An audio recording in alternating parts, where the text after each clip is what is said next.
evening, everyone. I'm David Johnson, Transform Ed Consulting, and I'd like to acknowledge my dear friend and colleague, Cassandra Williams, who is the brains behind Educational Innovation 360 Degrees. She's allowing us to use her channel for our live chat. And you can see the list of services that Transform Ed provides and the services that Educational Innovations 360 provides. It's my pleasure to introduce our dear guest this evening. It's Irma Flores-Brothers. Irma, how are you? I'm great. I'm so excited to be here. Thank you for having me. Irma, it might be necessary to tell people where you are and where you've been and how you got there and who you had with you. So I woke up early this morning with my son and two fur babies in tow and traveled to Oklahoma City and made it just in time to sit right here and visit with you. So we're in Oklahoma City from San Antonio. Well, it's a pleasure having you here. And I know that route at I-35. I would drive it at one time or another. But you missed Austin. You didn't drive through Austin. No, we went around Austin. So that helped get us here on time. Well, good. I'm sure that made it for a more pleasant trip. Irma Flores-Brothers, retired public school administrator, subject expert teacher, and consultant from San Antonio, Texas, is an experienced leader with expertise in guiding organizations and aligning practices in professional learning with research-based instruction that supports student academic achievement. Her skills include leadership, staff development, and lesson planning. She recently served as an adjunct professor at the University of Central Oklahoma and as gifted and talented specialist, Office of Curriculum and Instruction, Oklahoma State Department of Education. Ms. Brothers, or Irma, is active in Texas school improvement initiatives and accountability efforts, which together examine student achievement, teacher best practices, school progress, and methods to close achievement gaps. She is committed to social justice and has a passion for culturally responsive teaching. Welcome, Irma. Irma, I have many questions about your background. Maybe you could summarize all the many, many things that you've done in your education career.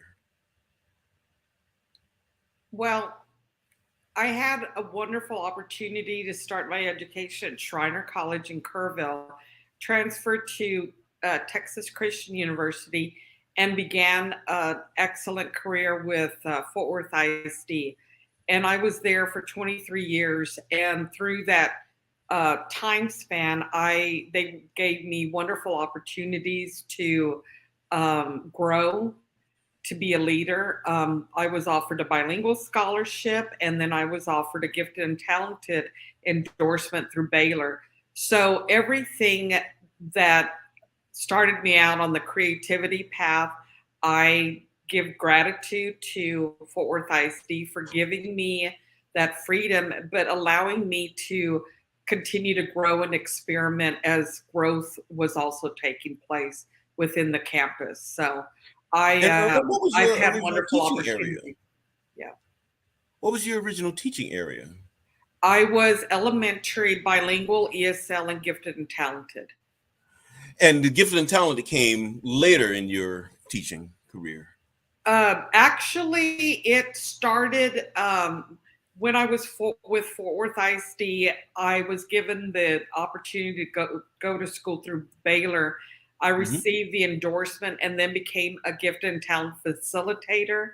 So I had 18 schools, and I set up gifted programs in those schools and helped train teachers. So that's where my gifted and talented began. And then I did a lot of research on my own through just meeting with University of Houston, who was doing amazing work with minorities and the gifted and talented programs. Well, since you mentioned it, in my experience with the business of education, there's a lot of controversy surrounding gifted and talented programs, particularly regarding the representation of minority race students. Yeah, that's unfortunate because we do know that they are not being recognized, and yet this population has so many gifts that we are not, because we're not geared to thinking about the creativity in schools, we are missing out on the gifts that our minority students bring to us that could make such a difference in our educational system and transfer to the workplace. So these Well, children, this population, they're survivors, they're problem solvers, and that kind of thinking is higher level thinking that needs to be mhm. incorporated every day into the classroom. Their artistic ability. There are so many ways that I will share with you how we can celebrate that gift in the classroom. These Well, children, Irma, I'm going to hit you again before we get too far from it. I'm going to hit you again. There's even controversy regarding how to identify students as gifted and or talented. Which devices, which instruments do you use to identify students with G&T? well, I know that there are different tests. Uh, oh my gosh, the names are escaping me.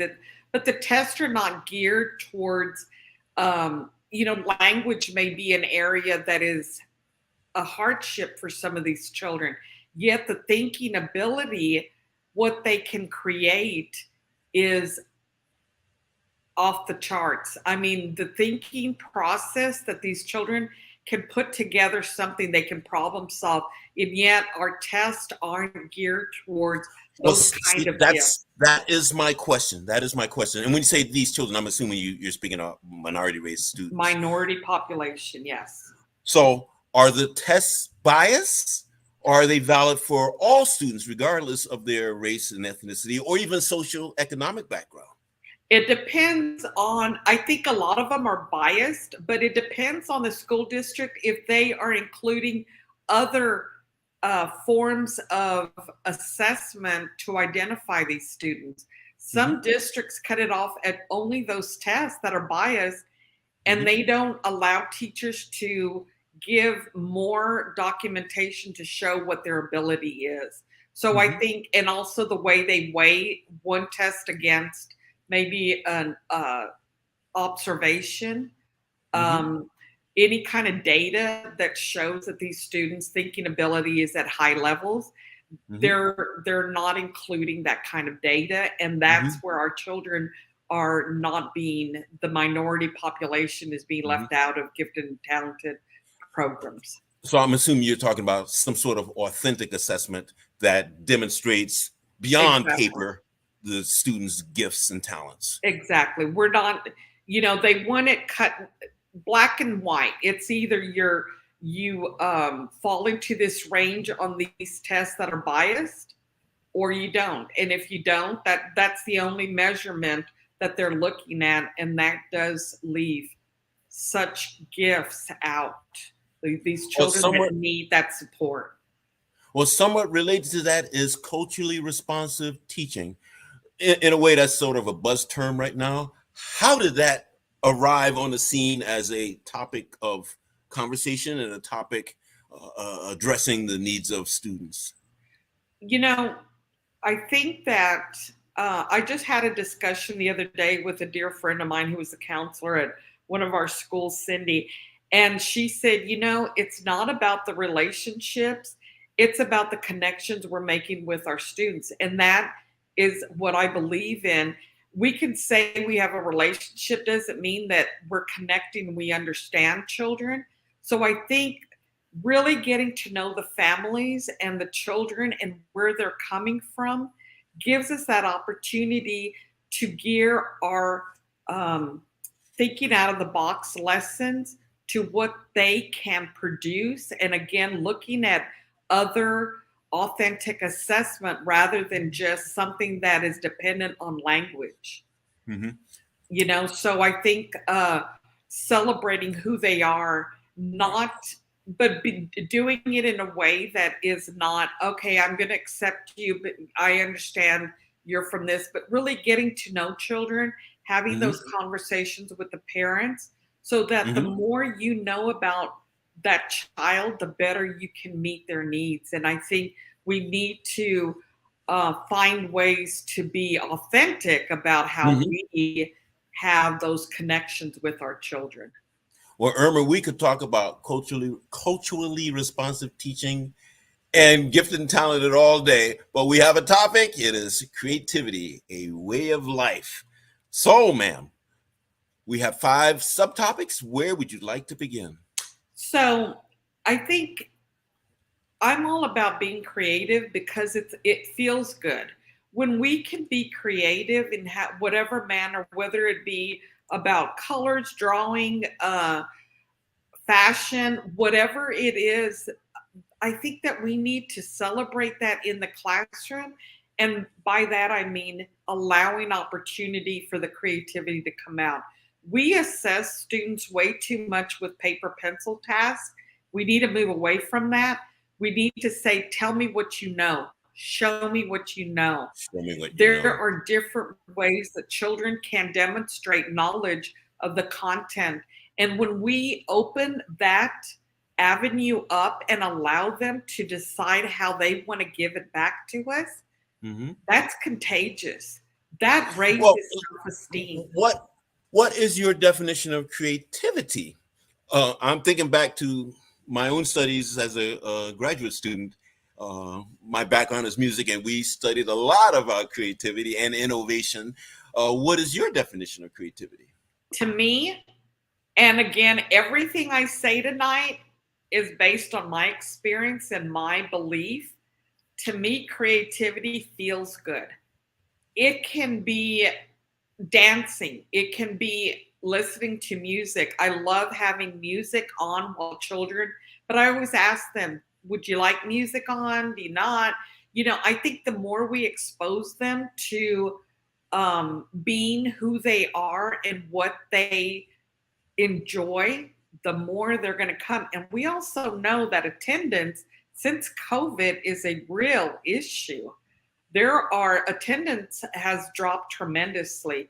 So I think looking at what do we need to do to bring those children through our doors with an excitement and a motivation, well, Mhm. it's creativity. And to me, it's what are they interested in? Well, Finding out you what mentioned what are they passionate about? you mentioned shifting educational leaders' mindsets to include creativity. So, what would you say the mindset is right now?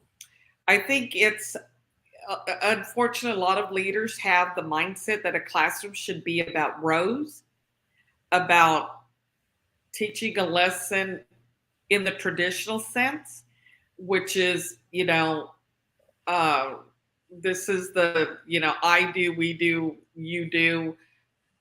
We have to change it around. Something has to be different. um, we have to allow more exciting ways. You bring an item in, and whatever it is, maybe children don't know what it is, but there's some curiosity there. Mhm. And you've Well, where taught does them the how to flipped ask classroom fit questions. into that plan? I'm sorry, can you repeat that? I'm sorry. Where does the flipped classroom fit into that thinking? I think training our leaders to look at what's happening in the classroom in a different way and to give teachers the support they need to demonstrate success in a different way.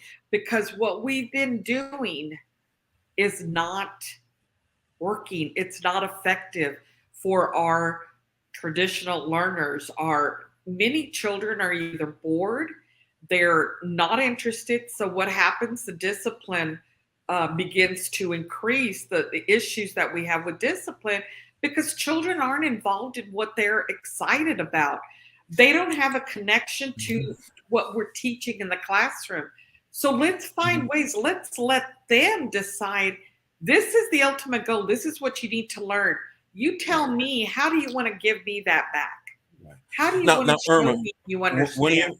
one of your areas of expertise is professional development, and one of the topics in your agenda is provide knowledge of and support for creative learning.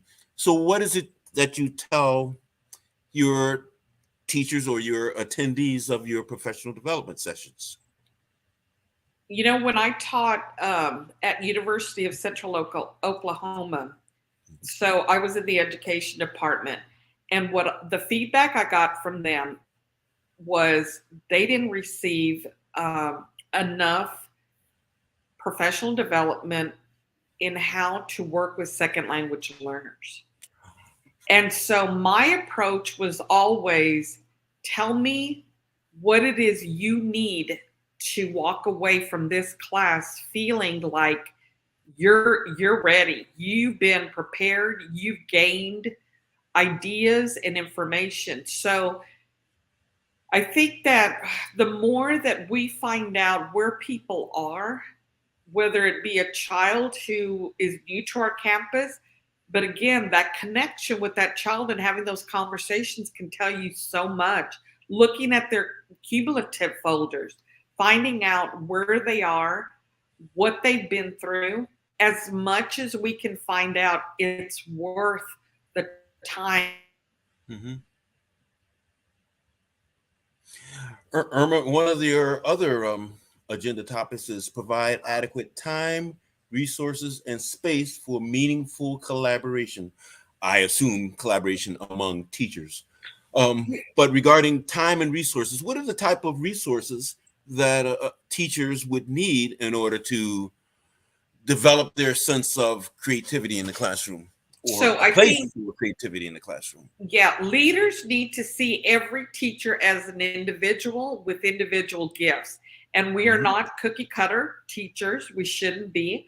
We should all bring, for instance, mine was ordering colored pens for the children, because I know when we think back to what motivated us as when we were in school, my motivation was colored pens.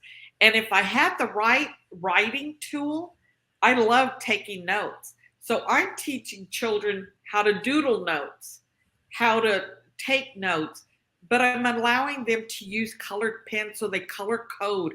So what does this do? It helps them form an idea of how to combine information, how to separate in their own mind. And I always tell them, it is your choice how you write your notes, because you're going to have to look back at them and what triggers that. So I also tell them about visualization being important and how we put our anchor charts up on the wall and what the purpose is. Well, they can do the same thing in their journals. So are you saying then those are the resources that teachers need in order to build a space for creativity in the classroom? I think every teacher needs to be valued for what they have experienced and what they are great at. And teachers aren't compensated enough. So I think we need to recognize their gifts and respect the knowledge that they come. We're all different. Another teacher, that note taking may not be something they excel in. Organization is something, and note taking. I love teaching children how to take notes and how to be organized. So I think just recognizing what are the resources of each individual teacher. Let's see how we can find what they need and create spaces for them. Okay. Irma, I'm going to take a little detour here. Okay. Where does multiple intelligence fit into the creative classroom? You know, that's very simple. It does not have to be difficult. When we start to teach children how to think about their own thinking, we win. When we allow children to give us back the information in the way that they feel confident, there's your multiple intelligence. We are allowing them, when we teach them how to think, when we teach them what their strengths are, when we teach them how to question so that they are inquisitive and they want to learn more. If you have all those things in place, the multiple intelligences fall into place. And there's simple things that we can do. Talents Unlimited is another training that I went through. Just a random line. Tell me all the many varied things that this can become. You have 10 minutes between classes, give them a sheet. They will do it and come up with some amazing art. It's just amazing. And I've had children then attach a poem to their picture from a single random line. And all those are examples of multiple intelligence. Absolutely. Well, let me go another direction now. You spoke briefly, or you mentioned the term higher order thinking skills, HOTS. What would be examples of higher order thinking skills that teachers could acknowledge in their own classrooms? I think we take them through, again, teaching them how to think through. So we model how we think and how do we make sense, inferencing, those kind of summarizing. How do we do that? And it goes back to summarize what you just read and think of a visual that would trigger knowledge of that. Mm-hmm. So for some children, they're at the low level knowledge level. That's okay. You take them step by step. When they see other children doing it, they will begin to do it as well. So I think it's very contagious when you offer opportunities like that. And right now, you're talking about Bloom's taxonomy when you say knowledge level. Right. So with young children, how do you get them to synthesis and evaluation?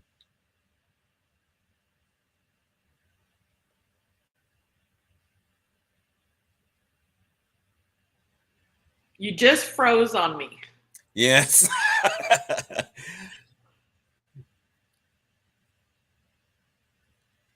Oh boy, this is really slow now. We're frozen. Yeah. The voice is going well. Speak.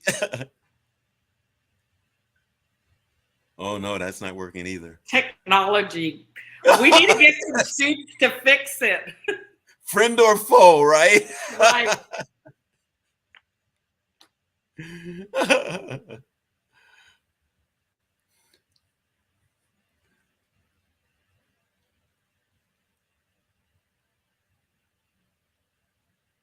And I apologize. Did you ask a question? Because I didn't hear it. Yes, it was. Actually, when you were speaking of knowledge, that was Bloom's taxonomy, and I wondered, how does one get students, young students in particular, up to synthesis and evaluation? Modeling, teaching them how, what it means. It's not that difficult. You just take them through a picture we're looking at. What can you? It's like making sense when before they start reading a book or looking through, they're learning how to read. What do you think this is about?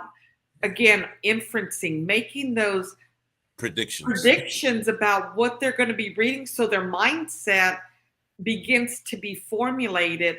But I think it's teaching them what that skill is as we go through it. We don't spend the time to teach them about the thought and the learning process. We just do it, but we don't explain to them what's happening. And they need to understand so that they can be proud of what they're accomplishing. One of your topics is incorporate lifelong habits that are meaningful to students' futures. What do you mean by that? How does one incorporate lifelong habits?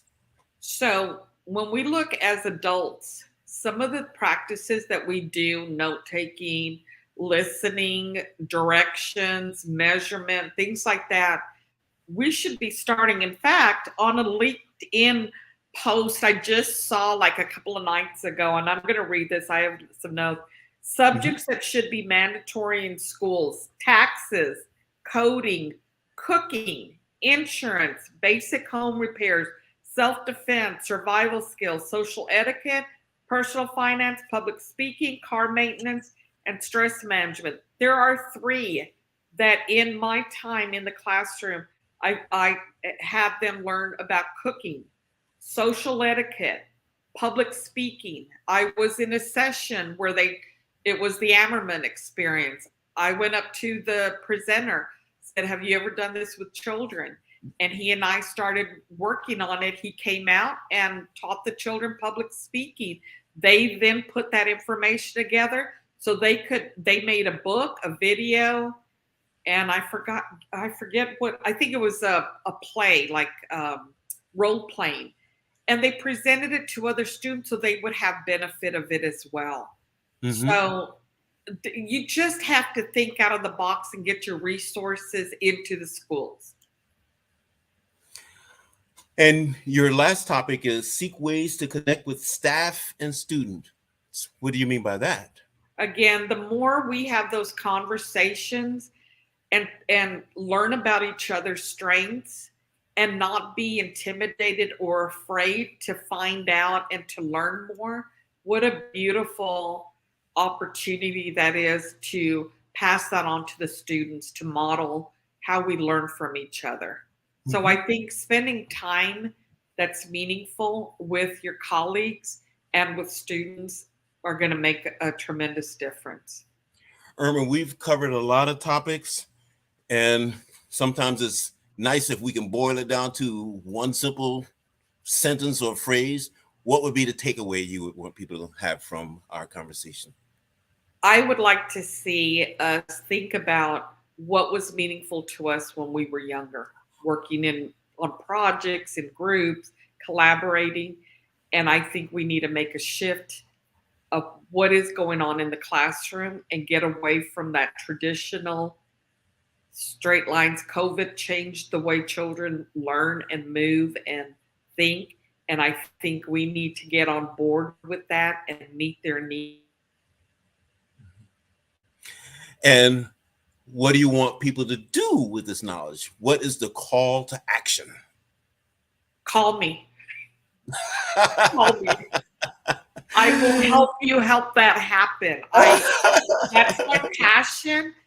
After retiring, I returned to education. There is so much that I still want to do, and I feel like not pursuing it is selfish of me. So I want to continue to stay involved in education and make a difference and change for teachers, educators, but mainly for children.